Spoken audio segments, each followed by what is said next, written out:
Malam ini terasa angin berhembus lebih sering, membawa rasa dingin hingga menusuk ke tulang. Aku baru saja selesai menata tas dan bergegas untuk pulang. Kulihat jam tangan yang melingkar di pergelangan tangan menunjukkan pukul 22.30. Ini berarti sudah menjelang larut malam.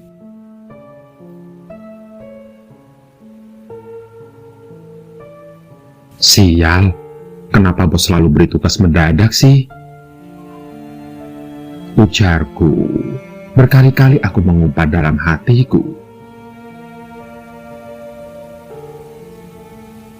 Kantorku terletak di lantai 15. Jam segini tentu saja sangat horor untuk turun menggunakan lift sendirian.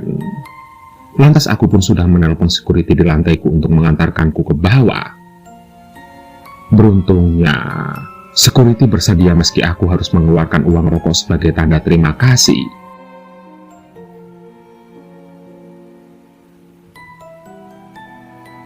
Lantas aku membawa tas yang berisi laptop, dompet serta beberapa berkas.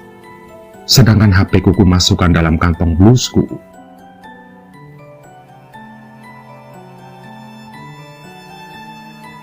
Mbak, sudah selesai leburnya?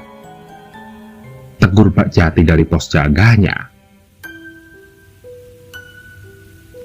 Sudah Pak, maaf ya Pak, jadi merepotkan.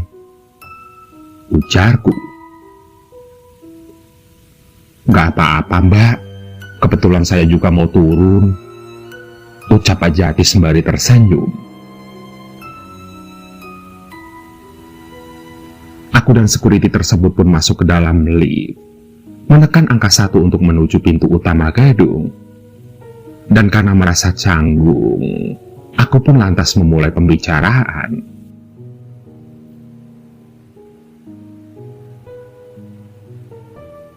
Pak Jati sering jaga malam ya? Saya beberapa waktu ini gak ketemu kalau siang. Tanyaku memecah kesunyian di dalam lift.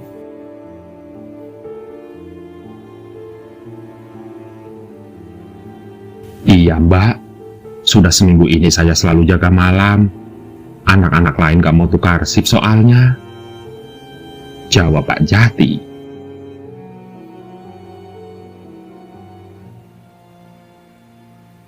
Wah, capek dong Pak begadang terus. Ujarku.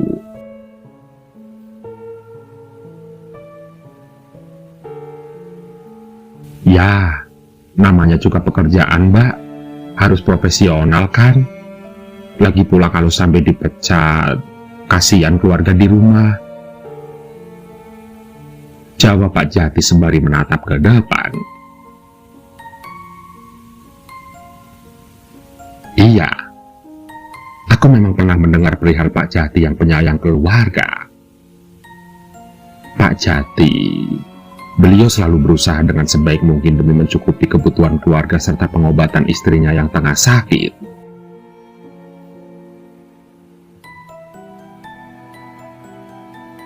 Semangat ya Pak, ujarku.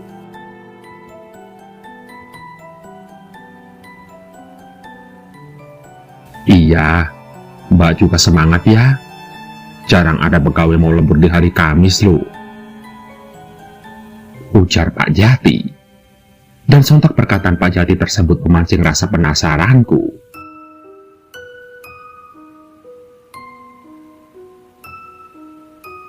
Loh, memangnya kenapa Pak? Tanyaku penasaran.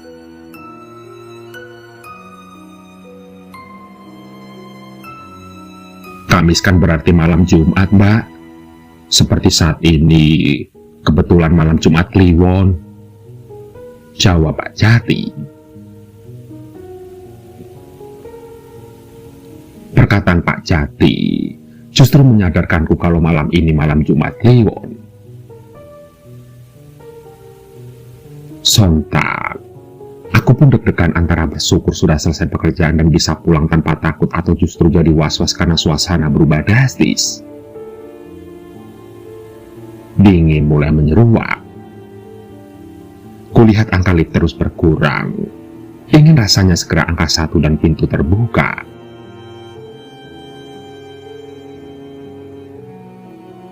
Pak, kenapa nggak tukar sip biar bisa istirahat? Tanyaku lagi. Sebisa mungkin aku mencairkan suasana. Aku tidak ingin terlihat ketakutan, karena bisa-bisa jadi bahan pembicaraan sekantor nanti.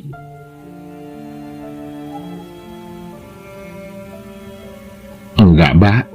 Saya pasrah saja. Lagi pula kerjaannya sama, kan? Jawab beliau. Iya juga sih, Pak. Oh ya, ngomong-ngomong kalau keliling juga sampai atas, Pak. Tanyaku kemudian. Iya, Mbak. Semua gedung dicek. Tapi kalau saat ini enak bisa bagi tugas. Lantai 1 sampai 10 diperiksa sama Budi, sementara lantai 11 sampai 20 diperiksa sama saya. Setelahnya baru nanti balik lagi ke pos pusat, Mbak. Terang Pak Jati dengan jelas, namun Pak Jati masih memandang lurus ke depan. Hingga tidak berapa lama kemudian aku merasa sedikit lega karena akhirnya angka 1 menyala dan pintu lift pun terbuka.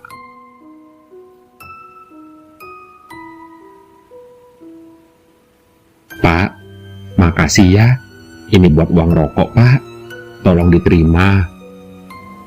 Ujarku sembari menyodorkan uang Rp20.000 kepada Pak Jati.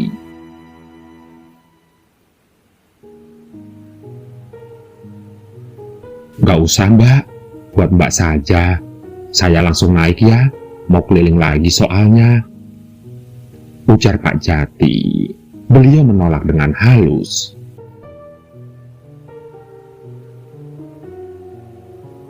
Ya sudah, terima kasih banyak ya Pak Jati. Hati-hati di jalan. Ujarku sembari keluar dari lift dan melambaikan tanganku. Hingga tidak berapa lama kemudian seseorang menepuk pundakku dari belakang.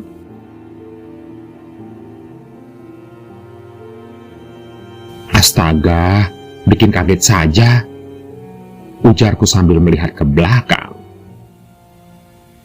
Dan ternyata itu adalah Budi security shift malam yang keliling di lantai bawah.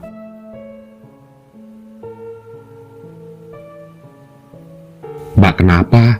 Kok ngomong sendirian, Mbak? Tanya Budi. Mas Budi. Enggak kok, itu tadi saya diantar Pak Jati. Saya pulang dulu ya, Mas. Jawabku sambil berjalan ke pintu keluar. Namun terlihat Budi menyusulku dengan terburu-buru.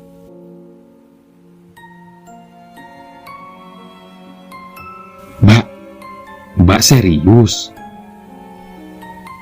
Tanya Budi dengan wajah kebingungan.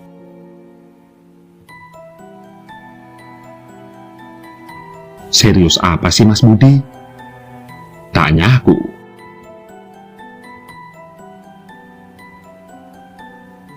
Memangnya tadi dari lantai berapa, Mbak?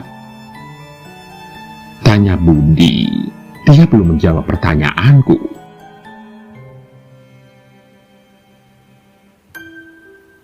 Lah, kantorku kan di lantai 15, Mas. Ucapku santai tanpa merasa ada hal yang aneh.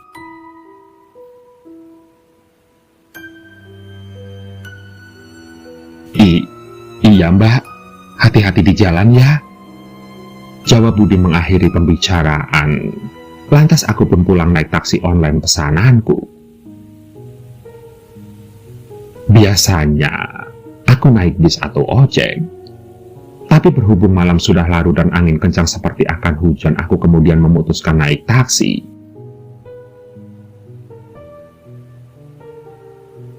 Pak, boleh saya duduk di depan saja? Tanyaku sembari membuka pintu penumpang.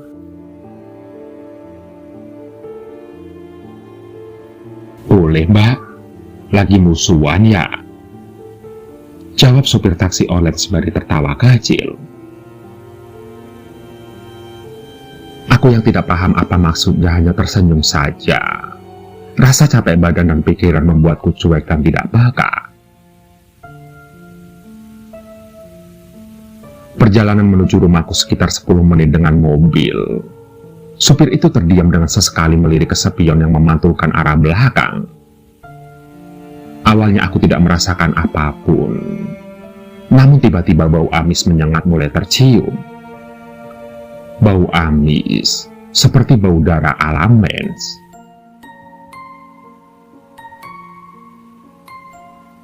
"Mbak, kok bau amis ya?" ujar sang supir.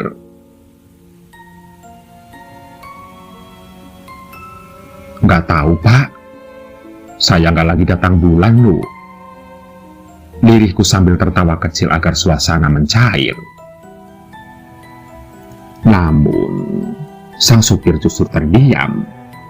Terlihat wajahnya mulai pucat.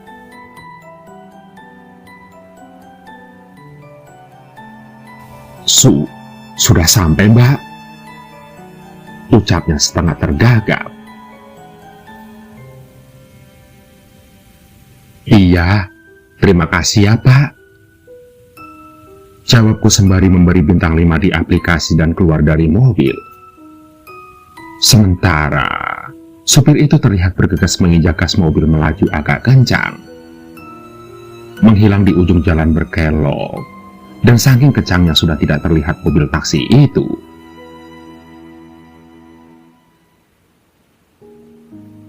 Singkat cerita, sesampainya aku di rumah, aku kemudian membuka pintu dengan kunci cadangan.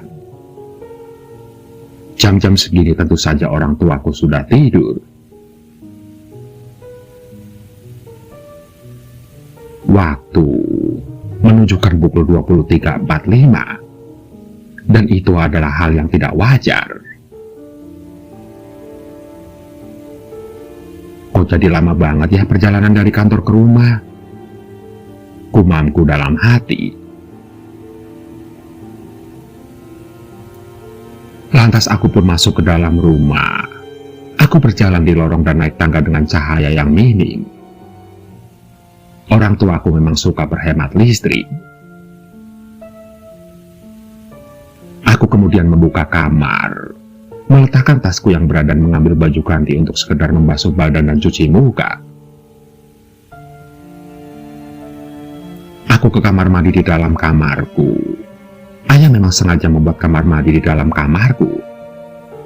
Lantas seusai mandi dan berganti pakaian, aku bergegas berbaring di ranjang.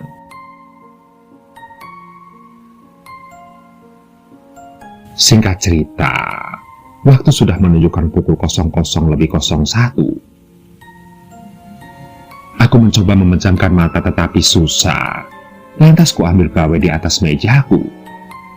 Terlihat ada satu pesan yang kuterima.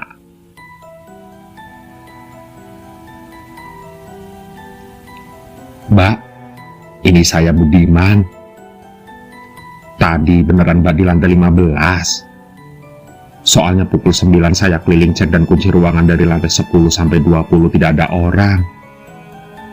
Sudah 2 minggu ini pemilik gedung menganjurkan tidak memakai ruangan di atas jam 9 malam. Terlebih setelah kejadian itu," tulisnya. Sontak aku pun bingung dengan pesan tersebut. Lantas, aku pun segera membalasnya.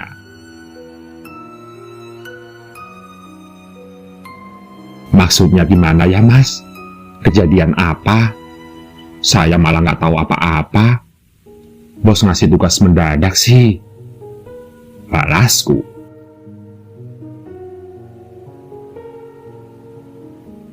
"Mbak sudah sampai rumah?"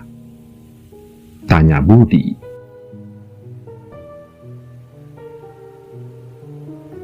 "Sudah sampai, Mas," balasku lagi. "Tadi di jalan bau amis nggak?" tanya Budi lagi.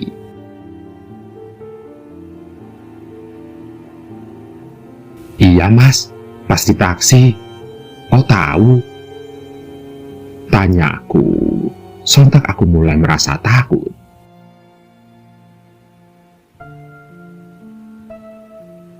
"Mbak Mbak Jati itu sudah meninggal 2 minggu yang lalu, balas Mas Budi.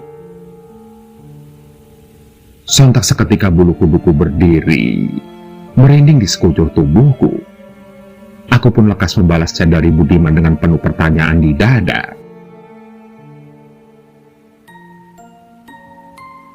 "Bercanda ya, Mas?" tanyaku.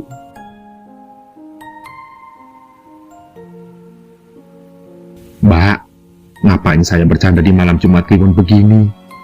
Ini saya langsung kumpul sama satpam baru. Mbak jangan matiin lampu ya.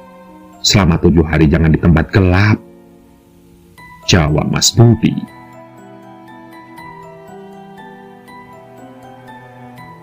"Loh, memangnya kenapa, Mas?" tanyaku.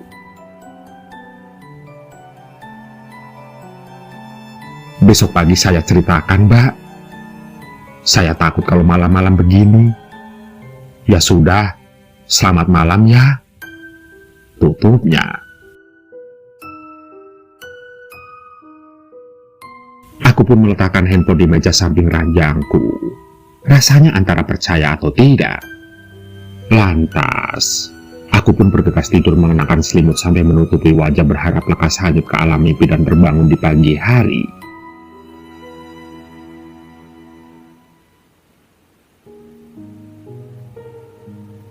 Aku berlari dari kantorku. Iya, lantai 15 gedung ini. Bagaimana aku bisa lolos? Sontak liftku tekan dengan cepat tetapi nihil. Angkanya hanya terdiam. Akhirnya aku pun turun melewati tangga darurat. Ketakutan dan tergesa-gesa aku menuruni anak tangga hingga melewati lantai satu persatu menuju ke pintu exit lantai 1. Keringat menetesi dahiku, terlebih saat mencoba membuka pintu exit tetapi tidak bisa.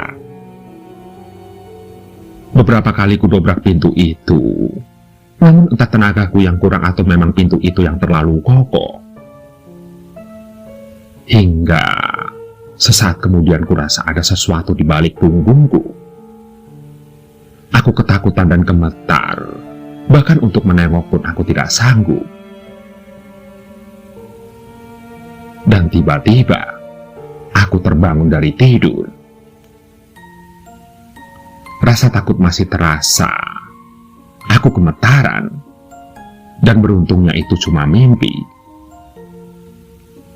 Iya, mimpi.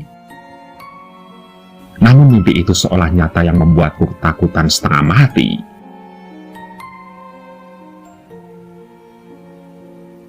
Sial, hampir jam 7 pagi. Aku bisa terlambat nih, gumamku. Bergegas aku beranjak dari ranjang, menyiapkan keperluan bekerjaku, mandi sebentar dan lekas berangkat. Beberapa pesan di gawe tidak aku pedulikan. Aku berlari mencari ojek biasa di pangkalan dan segera meluncur ke kantor. Walaupun jam kerja pukul 8 pagi, tapi aku sudah terbiasa sampai di sana setengah jam sebelum waktu bekerja dimulai.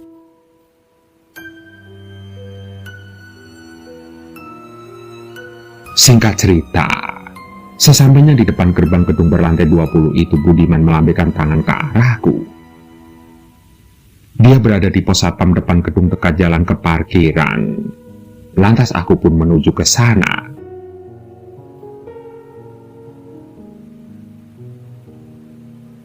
"Pagi, Mbak," sapa Mas Budi. "Pagi, Mas. Ini bener nungguin aku?" tanyaku.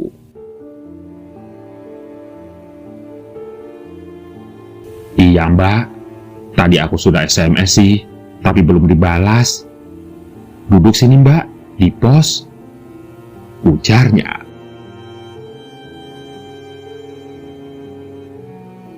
"Iya, Mas. Terima kasih. Memangnya mau cerita apa sih?" selidikku penasaran.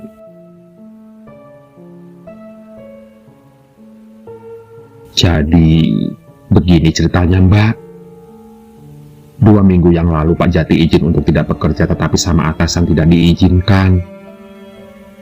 Lalu malam harinya saat beliau jaga shift malam, lift tiba-tiba rusak dan tidak bisa terbuka. Lantas beliau mengecek karena ada emergency call dari lift. Nah, naiklah Pak Jati melalui tangga darurat. Tapi entah karena apa, Pak Jati terjatuh dari tangga darurat. Keterangan dokter sih serangan jantung. Cuman anehnya, lift rusak di lantai 7, tetapi Pak Jati ditemukan meninggal di tangga darurat lantai 15. Kejadiannya sendiri sengaja ditutupi agar penyewa gedung tidak takut. Hanya saja pemilik memberi pengumuman setelah jam 9 malam, lantai 11 ke atas ditutup sementara. Makanya kemarin saya kaget, kok Mbak bisa turun? Padahal kan liftnya dikunci. Jelas Budiman sembari menengok ke kanan dan ke kiri tidak tenang. Sementara aku hanya bisa terdiam.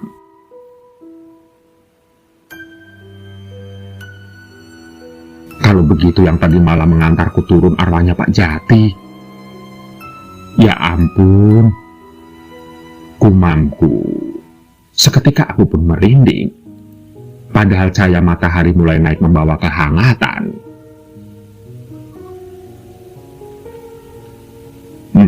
Mas, berarti semalam itu hantu? Tanyaku.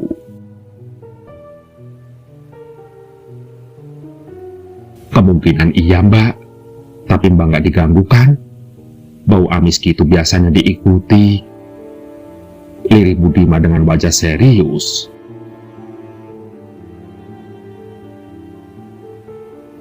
Wah, bikin takut aja Mas. Kok nggak ada yang cerita ya di kantorku? Ujarku.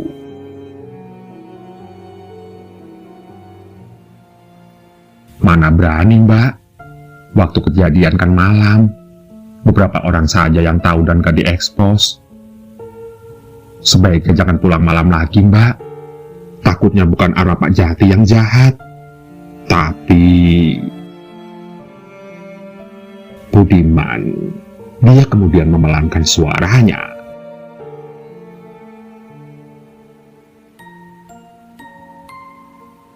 Hei, ayo naik. Sudah mau jam 8 lu. Seru temanku memanggil.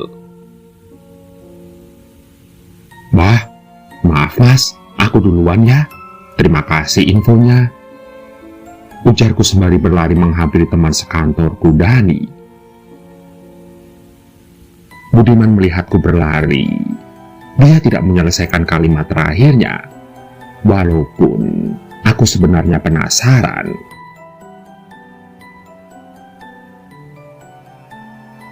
Lantas, aku pun bekerja dengan rasa penasaran yang tinggi.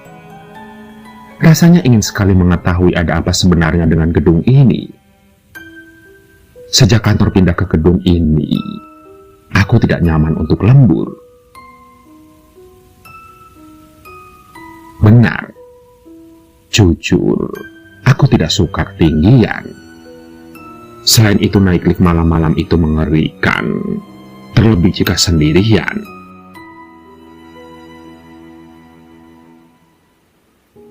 Singkat cerita, Dani yang berada di samping mejaku kemudian bertanya, "Kamu kenapa banyak lamun? Ntar kerjaan gak selesai lo?" Tanya Dani.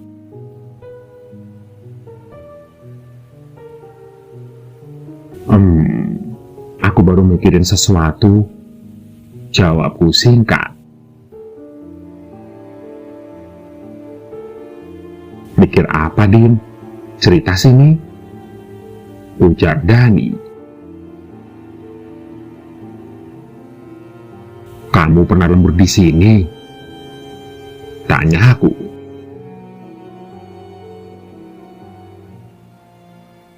Oh, pernah. Tapi mending jangan lembur deh. Kalau ada tugas bawa pulang saja. Memangnya kenapa? Kemarin kamu pulang kan? Tanya Dani. Aku pun terdiam sejenak. Dani pasti juga merasakan ada yang tidak beres di gedung ini.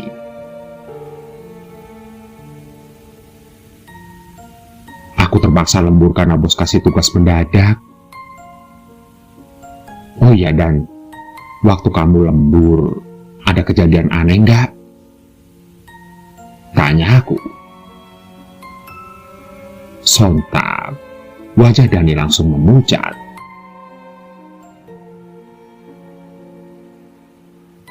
Din, sorry ya, aku nggak bisa bahas hal itu di sini. Cuma, aku sarankan sebelum maghrib lebih baik bawa kerjaan pulang. Jangan di sini. Banyak teman yang cerita juga loh. Dulu aku nggak percaya, tapi setelah ngalami sendiri baru percaya. Jelas Dani.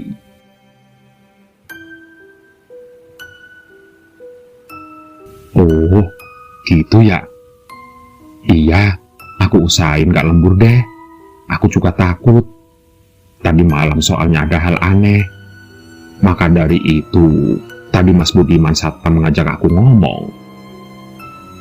Ujarku.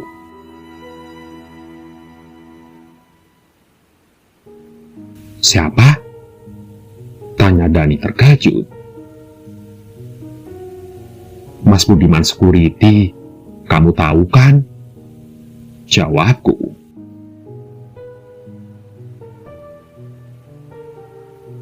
Jangan bercanda, Dedin. Mas Budiman sudah meninggal 2 hari yang lalu di pos satpam depan. Dia kesetrum pas jaga malam. Jelas Dani. Serius? Bercanda nggak? Tadi malam dia SMS aku pun. Jawabku sembari mengeluarkan HP-ku, namun saya hendak menunjukkannya kepada Dani. Semua cat dengan Budiman menghilang. Sontak, aku jadi makin bingung.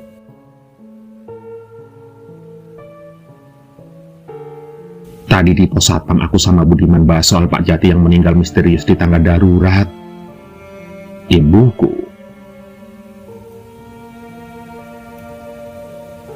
Iya, Pak Jati memang meninggal. Tadi aku sengaja manggil kamu karena kamu bengong di sana hampir 30 menitan. Ujar Dani.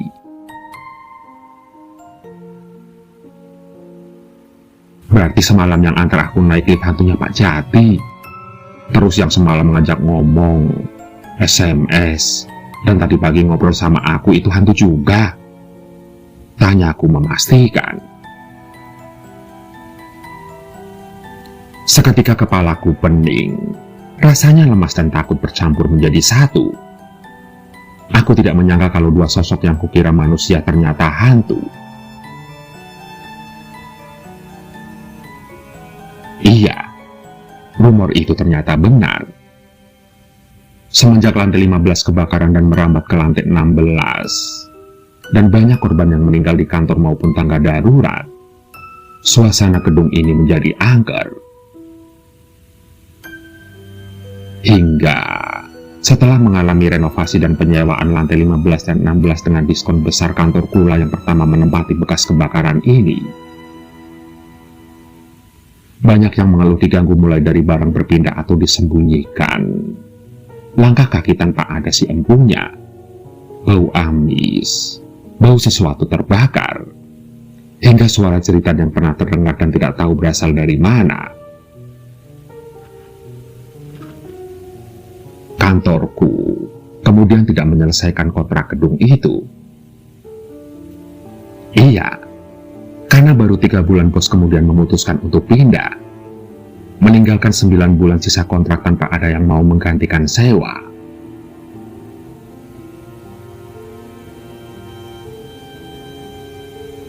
Begitulah. Terkadang hal yang dialami kita belum tentu orang lain alami atau percaya. Banyak yang justru akan menganggap kita berhalusinasi atau justru gangguan kejiwaan. Hingga sebagian orang yang pernah mengalami hal mistis memilih menyembunyikannya agar tidak dianggap aneh di masyarakat. Lantas, bagaimana dengan kamu?